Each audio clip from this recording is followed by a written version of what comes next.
کہ بھوک پیاس جیسا مشکل کام ہے بھوک پیاس کو برداشت کرنا. یہ بڑا مشکل کام ہے. 11 مہینے آدمی کھاتا رہا ہو, اس کی عادت کھانے کی ہو, اور اسے ایک دم کہہ دیا جائے کل روزہ ہے, ایک دم رک جاتے.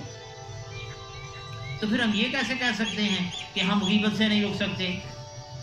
کیونکہ پتہ نہیں ہے, توجہ نہیں کر رہے کہ غیبت اسی طرح روزے کو توڑ دیتی ہے جیسے روزے دار کو پانی پینے سے روزہ ٹوٹ جاتا ہے, جیسے روٹی کھانے سے روزہ ٹوٹ گیا.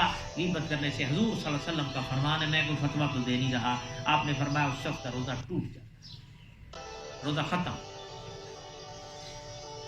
اب پہلی بات تو یہ آپ اپنے علم میں لائیں کہ روزے کو جامعہ بنائیں, صحیح کریں.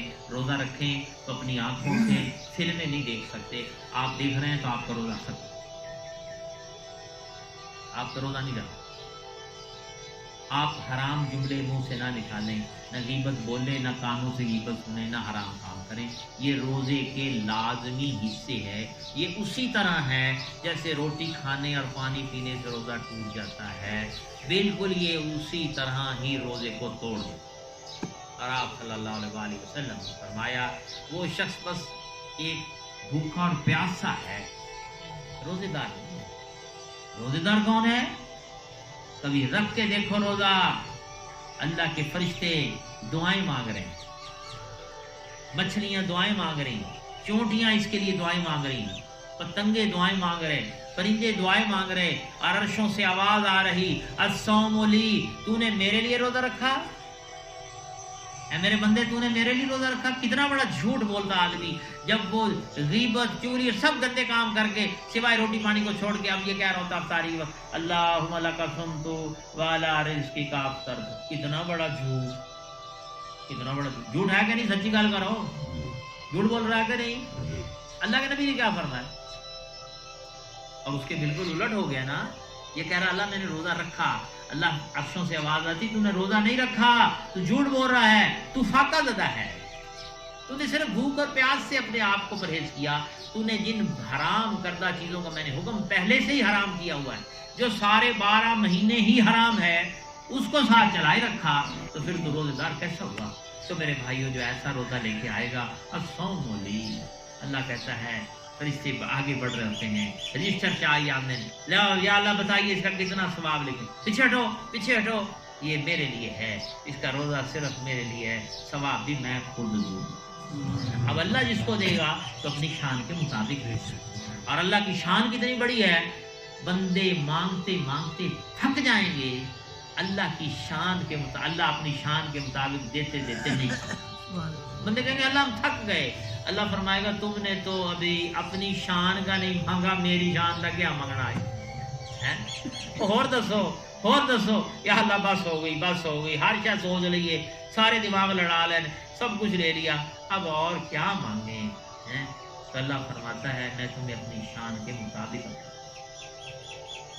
1 مہینے کی گڑی کر.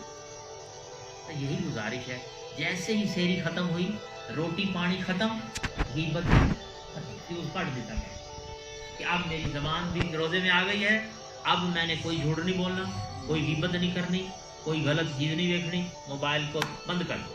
1 مہینہ سحر سے افطار کر کے تو دیکھو, تم خود محسوس ہوگا افطار کے بعد کہ آج میں ایک بدلا ہوا انسان ہوں, آج میں کوئی اور انسان بن گیا, اور ایک طاقت آئے گی روحانی کہ گناہوں سے بچا جا سکتا ہے. اللہ کے بندو روزہ تو سکھاتا ہی ضبط نفس ہے. جتنے علماء نے اس کے مقاصد لکھے, انہوں نے اس کا سب سے بڑا مقصد یہ لکھا کہ روزہ انسان کو اپنے ضبط اور اپنی خواہشوں کو روکنا سکھاتا ہے. یہ سکھاتا ہے کہ تو نے اپنے آپ کو کنٹرول کیسے کرنا ہے, تجھے غصہ آیا ہو تو نے کیسے کنٹرول کرنا ہے. ہاں, تو نے کنٹرول کیسے, کنٹرول سکھاتا ہے, غلط بات پر کنٹرول کرنا ہے, غلط چیز پر کنٹرول. تو یہ روزہ ہے بھائی. اب ایک رواجی روزہ ہے جو ہمارے ہاں ہے, وہ تو عید بھی ہو جاتی ہے, اس کے اوپر اپنے آپ کو مبارکبادیں بھی دے رہے ہیں, آسمان پہ اللہ کے فرشتے بھی ہنس رہے ہوں گے, دیکھو یہ بھی روزہ دار. اس لیے بھائی میرے دوستوں بزرگوں, ایک تو کوشش کریں, کوئی بڑی بات نہیں. اچھا پھر آپ نے, میں نے چلو روزہ رکھا, اس میں یہ غلطیاں ہو گئی. اب شام کو جب افطار کرنے لگو تو یہ سوچ لو کہ میرا روزہ بہت سی باتوں سے خراب میں کر چکا، اب میں کیا کروں؟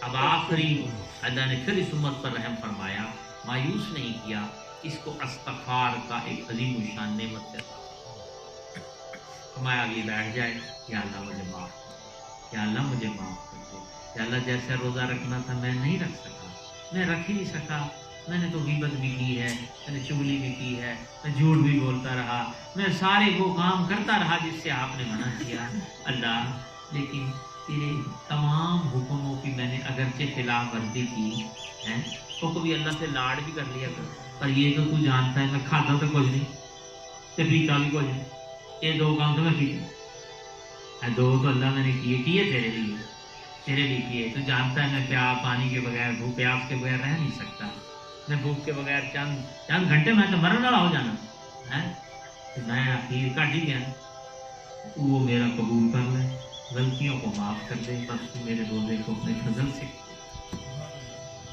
یہ ایک آپ راستہ ہے آپ کو بتا رہا ہوں، یہ نیت لے کر اللہ آئندہ کے لیے انشاءاللہ میں کل پھر کوشش کروں گا انشاءاللہ کہ میرا روزہ بڑا اچھا گزرے اور میں ان چیزوں سے بچ جاؤں، اور پھر نئے سرے سے عزم کے ساتھ دوسرے کی کوشش کرتا رہے، پھر 2 گناہوں کو روکا، 4 کو روکا، کچھ کم ہوا، کچھ گھٹ گیا، کچھ توجہ کرنے سے آہستہ آہستہ تربیت ہوتی ہے، تربیت ایک دم نہیں ہوتی، ایک دم بٹن دباؤں اور میں کہوں آپ بالکل صاف ستھرے مشین میں سے واشنگ مشین سے نکل آئے، اللہ کو پتہ ہے، اللہ دیکھتا ہے، اللہ فرماتا ہے ہم تمہاری جہد کو دیکھتے ہیں، تم میں سے کون کوشش کرنے والا ہے، لِيَبْلُوَكُمْ أَيُّكُمْ أَحْسَنُ عَمَلًا، اس کو یہ فکر لگی رہی کہ میرا اللہ مجھ سے راضی ہو، اس کے لیے اللہ نے اس امت کو استغفار کا انعام دیا، معافی، توبہ، یہ ہمارے ہر عیب کو مٹا دیتا، جتنا مرضی بڑا عیب لے کر آ جاؤ اور اللہ سے کہو یا اللہ میری توبہ،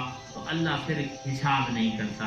آقا علیہ السلام کے پاس ایک بوڑھا آدمی آیا، یا رسول اللہ صلی اللہ علیہ وسلم میری ساری عمر گناہوں میں گزر گئی ہے، میں بوڑھا ہو گیا ہوں، کوئی کالک ایسی نہیں جو میں نے اپنے منہ پہ نہ ملی، کوئی گناہ ایسا نہیں جو میں نے نہ کیا، کیا اللہ مجھے بخش دے گا؟ تو آپ نے یہ نہیں فرمایا او بابا ہوں دعا بڑھیں، اکھاں دے اینک چڑھ گئی ہے، ہوں تیرا جسم کام نہیں کرتا، ہوں آگے معافی منگن؟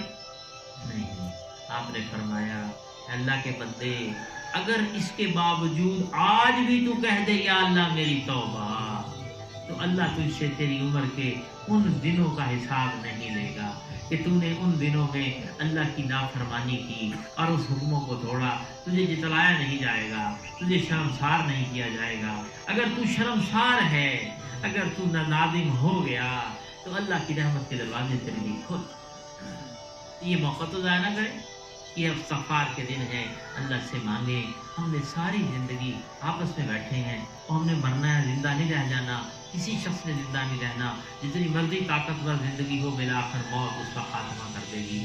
ہم بیٹھ کے اپنی آخرت کی قبر کو آج تھوڑا سا یاد کریں، جہاں ہم نے ہمیشہ جانا ہے اور پھر واپس نہیں آنا، وہ اچھی بن سکتی ہے۔ آج موقع ہے، آج آپ دیو یا اللہ میری توبہ۔